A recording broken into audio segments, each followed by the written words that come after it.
Hi, in this video we're going to learn what to do if you're a self-improvement junkie, what to do if you're a self-help junkie, and what to do if you're a self-development junkie. What's the difference between self-help, self-improvement, or personal development? Usually the term self-help is used more for personal issues like stress, anxiety, addiction, weight loss. That is where help is needed. And self-improvement or personal development are related more to growth, as the name improvement and development suggests. So that might be, for example, success, productivity, entrepreneurship, life coaching, life purpose, etc. But you can become a junkie in all of these, meaning you can be a self-help junkie, self-development junkie, or a personal development junkie. All these concepts are interchangeable. I will be using them all together as the same one basic concept. First, I want to congratulate you. You already know a lot, and you care to know more. I'm not going to tell you to stop learning. I'm far from saying the truth about self-help is that self-help is bullshit, or saying stop the self-help stuff, or self-help books are a waste of time. I'm going to advise only about getting rid of the problematic part of self-improvement. I guess this also answers the question, how can I get rid of self-help by listening to self-help? I'm not advocating to stop self-help, just getting rid of that problematic addictive part of self-help. The solution is not going to be an obvious one. We have seen the obvious advice. I mean, if a self-help junkie is defined as somebody that keeps consuming self-help without implementing, the simple advice is implement. We all understand that. We need a suitable solution. Not a slogan like implement. Wow, what a revelation. The first part of overcoming the self-improvement junkie problem is to define and understand it. So I'm sorry, but we're going to have to go over this painful part to pinpoint the problem. That's the only way forward, through the obstacle, and can be painful to hear. I promise we'll get to the good stuff. When you are a self-improvement junkie, you observe, analyze, understand, but since you don't apply the action, nothing happens. You find yourself addicted to more information. You become desperate for the next information will hopefully, finally salvage you. You believe reading self-help is working on your life, but it isn't. It's not working on improving your life since it's not making any difference. Actually, the learning comes instead of doing. Your learning replaces doing. You feel you need just a bit more information, and therefore what follows is you don't have enough information already. This leads to paralysis. For example, you just purchased a book on how to change your life in 60 days. So you defer your doing just a bit more to get more information. You're waiting for that crucial information that without it, you will not do as well. This is the procrastination that is caused by self-help. This causes an addictive behavior. Each new book or program or article inspires and eludes you. It will bring about change. You become very hopeful. But then, when you comprehend nothing happened, you feel disappointment. This is the disappointment from nothing happening, and it decreases your self-confidence and increases your depression. You then take the next book or program. This new book again elevates hope in your life, only to find nothing is changing, and so on. The loop is addictive. It's an addictive behavior that continues on and on. Sometimes self-improvement brings you to a high motivation state, but in life, after every artificial high, there comes a costly low. Keeping high, hearing motivational self-help will have its low. So yeah, if you're running and need an upbeat motivation, that's great, but don't overconsume it. Don't overconsume it in your normal day-to-day. Overconsuming and being in a temporary high state for motivational speeches will have its steep lows. To increase the problem, we are flooded with self-improvement material. I just opened Google on my phone and I already have so many suggested articles and YouTube advice. This is since Google already knows what I'm interested in, and knows how to hook me and knows how to hook you to consume more. And they're getting better at it. And they're going to increase the self-help thrown at you and at me. YouTube not only offers you more self-help, it gets even worse. YouTube algorithm promotes whoever is updating more videos. This means that if you're a YouTuber and want to reach an audience, you must publish more than 3-4 videos every week. How can you really publish any quality new idea or innovative self-help methods with 3-4 videos a week? You can't. You have no way of really getting deep in any subject, let alone come to a new idea. Ultimately, do you know who stands a chance as a YouTuber giving advice? A pretty young woman that has no experience nor knowledge.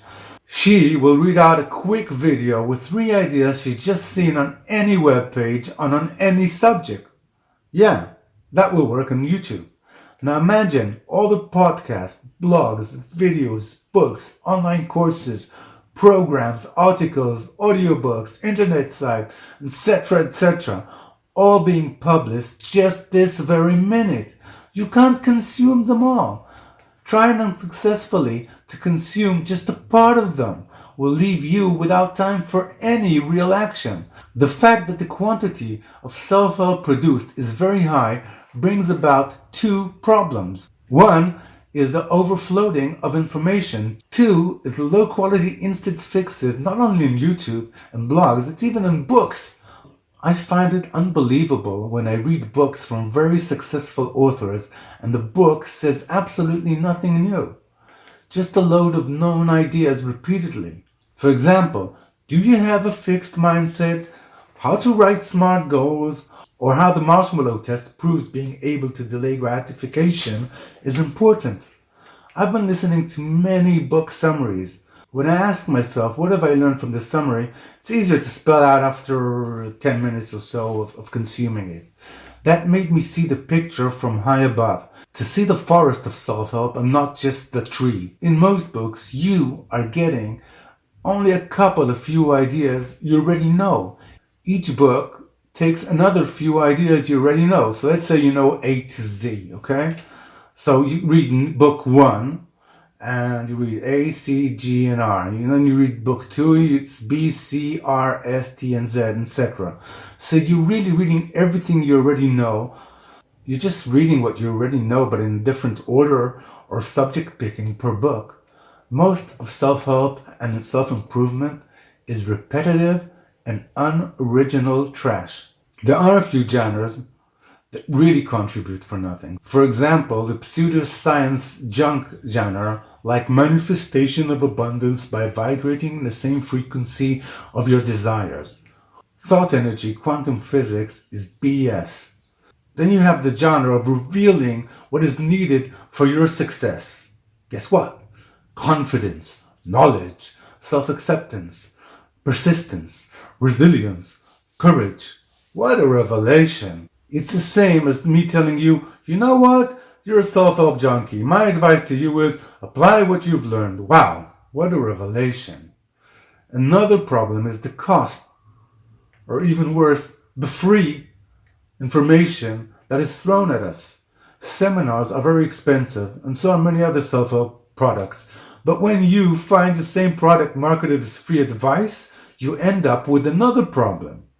So if you want to save money and take a free product, let's say it's a webinar, the idea of the free giver himself is to promote his costly product. You can easily find yourself hearing hours on how the solution to your problems is to buy that product. All this rant continues whilst you are waiting patiently for the great secret they're about to reveal. The secret all along was just buying the product again as if the much needed information that will save your life. Self-improvement and self-help also suffer from the classic case of the less you know, the more you think you know. Excited 20 years old with no business track will believe their seminar on the secrets of doubling your business is really revealing, groundbreaking, and full of new useful and practical insights. They will continue with a self-help rant and waste your time. Their knowledge level is so low that they are ignorant of the fact they don't know. Now, all that trash is thrown on you and telling you, listen, you're missing my vital information.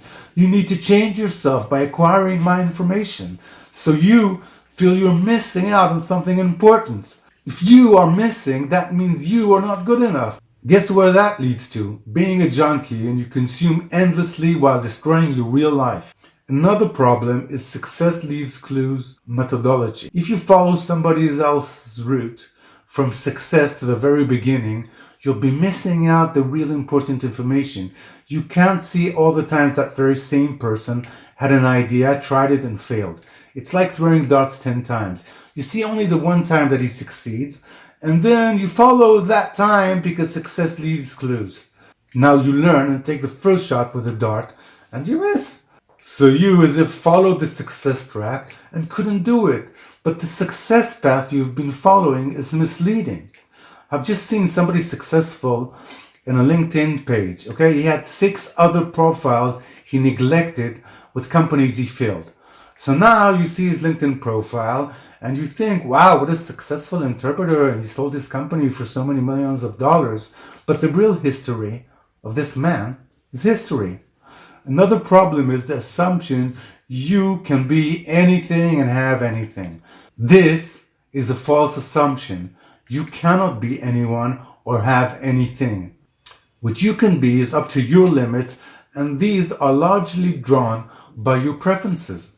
So you might have the appropriate knowledge for being a prime minister or president, but your personal traits and preferences are not suited for the politics and exposure that accompany that job. So if I tell you, you have the power to lead our nation, I'm leading you straight to the hands of disappointment. Several disappointments, like also not having the 50 million yacht you put on your vision board, will lead you to low self-esteem and depression. And when you are low on self-esteem, guess what can come to your rescue? More self-help.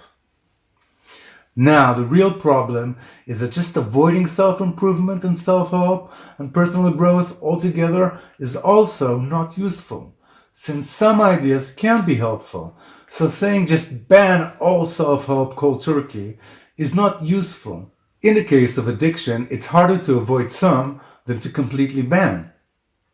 Last problem, and that's only natural, you forget. This means your valuable time just evaporated for nothing. You read and learn more and more self-improvement, life improvement, transformation, mastery, happiness, mindfulness, productivity, but you forget and you become addicted to ever more self-help that you keep forgetting on and on. What can we do? First step, you have already taken. I know it wasn't easy. Together, we outlined the problem with self-improvement. That is step 1, and you have done it. Now you're aware of the downside of self-improvement. Step 2, managing your self-help intake. We have to be very selective in what we consume. For example, I suggest you stay out of podcasts. In a podcast, you get a lot of normal, usual conversation between participants, and it takes more time to draw out the main ideas. Also, the conversation tends to be more casual, associative, and less organized. Same applies to YouTube. You have to be specific what you want to see and subscribe to the ones that really offer real, insightful, new, original information. Don't go just glazing around, okay? I usually subscribe and watch whoever I'm subscribed to when I feel like it, whilst I'm on the treadmill. I also learn from Udemy specific issues I need to know on the treadmill. I tend to read book summaries whilst I'm swimming. You can do the same in your gym or whilst you're doing a routine household chores, whilst you're driving, etc. I take only the book summaries that interest me. However, if I find the book summary itself doesn't interest me, I just quickly forward to the next book summary. In other times, I try to read the recommended bestsellers. I am very picky and must distill the information I'm getting and consuming only to the bare minimum. Remember, it's endless and you must distill and reach only the most informative information for you. I would say out of 40 book summaries, only one is so good that I will move it to the next stage, listening to the audiobook while doing something. Now, there's even a higher level in the book if it's a real wow. Then I move it to reading. Reading is for the extremely insightful books, and that needs special attention. And there are such books, although rare. So we've learned how to keep the amount of information that flows your way low and in high quality. Now comes my next crucial advice. Don't let the important information evaporate. Write down new ideas you've learned. I record the new ideas on a note app. It's on my phone and on my laptop. Find yourself adding to your notes. And some, however much you follow them, give you zero new ideas. So you're just drawn to their entertainment and find the time passed without you taking any note. If it's not giving you new information, leave it. You don't need it. Understand, you can't consume all that information. You have to be extremely cautious with your time. It's like watching a movie. The rule of thumb is, if the movie starts boring, it will continue boring. You can see from the very start the producers of that movie didn't care to make it interesting. So you already know how these producers think about making a movie interesting. How would you follow them? Why would you continue with the movie? So as I said, continue only if you're getting new insights. Another rule of thumb is, if you understand you just read or heard something that is incorrect, leave it. Understand, you can't trust information from that information giver. Switch to another one. There are enough information givers for you to trust. You will find many cases in which the self-help industry is lying. If the self-help guru is starting to tell you about a secret he will reveal, he is already not saying the truth.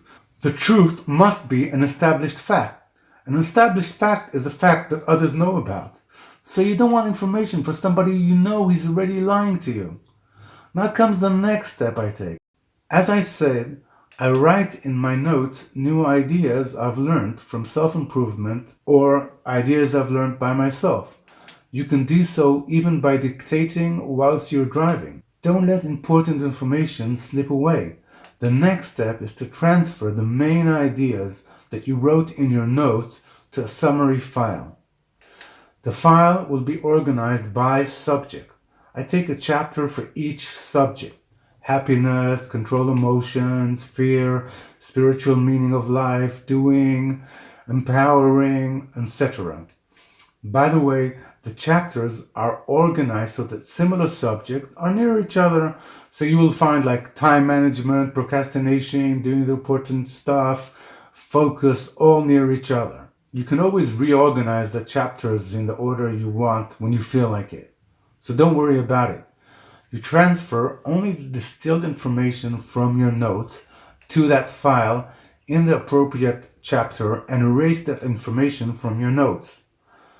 Now, there's no pressure in doing this. You could do this once in a while, like once every 2 months. Don't worry about the order in the chapter itself. When you feel like it, could be once a year even, you could reorganize that chapter. You get a better picture of that subject when you reorganize it. Some of the subject will be already good enough to make it a ready-made lecture. I print out for myself some of the chapters and read them. Sometimes I just read the file. To me, my book is the most interesting book I've ever read. It's great and exciting to read from it. Keep a copy of that book in the cloud. Don't ever take a chance of losing it. If you prefer to have your summary on a page, make sure it's a very good notebook. This might seem to be a lot. Trust me, it isn't. It's only a fraction of a time to record, and only when I hear something that resonates with me and gives me an aha insight. That's not a lot of times. You'll enjoy once in a while taking that note and moving it to the distilled information summary you have. You only do that once in a few months, and it's enjoyable, believe me. So we already learned how to distill the information you get, and we also learned how not to lose it. Now comes the mind shift part. The late Rabbi Sachs, former chief rabbi of the UK, made this suggestion. We shift from being I-centered to we-centered. We become concentrated with the welfare of others as though it was our own. Sachs argues the only people that will save us from ourselves is the we people. So you shift your mind from dealing with yourself to dealing and doing for others. Believe me, you already have a lot to give. Start doing for others. Move from being concentrated on being a self-consumer to a doing to others producer. What you will very quickly find when you start doing and producing is that much of what you've already learned will be automatically implemented. You don't even need to read it again. You don't need to know how not to get distracted by your phone. When you're doing, it comes automatically. You only have to find a doing for others that you connect to. Something that serves your purpose. Don't worry about what and how. It will work out. Start building your service or product for others. You'll see how much the exact right information or resources will reach you. You will be excited once you start. Time will just fly, the energy will emerge. You might have been an extremely tired person, but suddenly, when you're on it, you have so much energy you continue until late at night and get up fresh in the morning. You that learned so much can give so much. Maybe build an interesting course, maybe give an interesting lecture to your colleagues. I once a month give a 20 minutes lecture in my synagogue after prayer. This forces me to study and teach a subject every month and make it interesting. I do the same with my employees. This is giving and it's just great, and I always feel so good after it. You know, yesterday I helped an Arab man who didn't manage to park with his phone. The poor man had to attend some legal court and was extremely under pressure. So I calmed him. I took the time to download and get that parking application working on his phone. It was all in Arabic and I couldn't understand it. But although I was in a hurry, I helped. I then wished him good luck in court and he was really grateful. After that, I drove away and suddenly I found I was so happy inside. I almost had tears of happiness. It feels so great when you give, when you produce, when you do for others. Believe me, once you start, it will unfold. So just start. Don't say, I don't have the time. The time will show up once you start. I've seen it happen so many times, for me and for others. You see, the very successful have this already built into their mindset. The second shift in mindset is understanding you will never reach. You will always be on your way, and that's okay. You're whole already whilst you're on your way. This is self-acceptance. You're not missing a thing. If you believe in God or a higher power, how can God make you not whole? You're whole and you are on your way. Being on your way is part of life. All you can do is accept it. You'll always want more, and that's okay. You work on changing together with having the serenity to accept what you can't change. You can't change the fact you will always be on the way to someplace. That's life. You don't need to reach, since inherently your destination will place itself further with growth. So even if you reach some point, you'll find you're still on your way. And that is just fine. That's life. It's okay. Accept it. You will always be on your way. So you need to work on these two mind shifts. Move from concentrating on yourself to doing for others. Move from expecting to reach to accepting you're already whole and will be always on your way. I want you to write these two mind shifts down and work on remembering them daily. I also suggested a method to store and not forget what you learned whilst making sure you're getting the distilled information you need. No more of that flooding and drowning in information that gets lost. Keep and rehearse as we have learned. If you reach this part, I sincerely believe you have the power to leap forward, and that your learning from now on will bring you even more power. Let's keep in touch.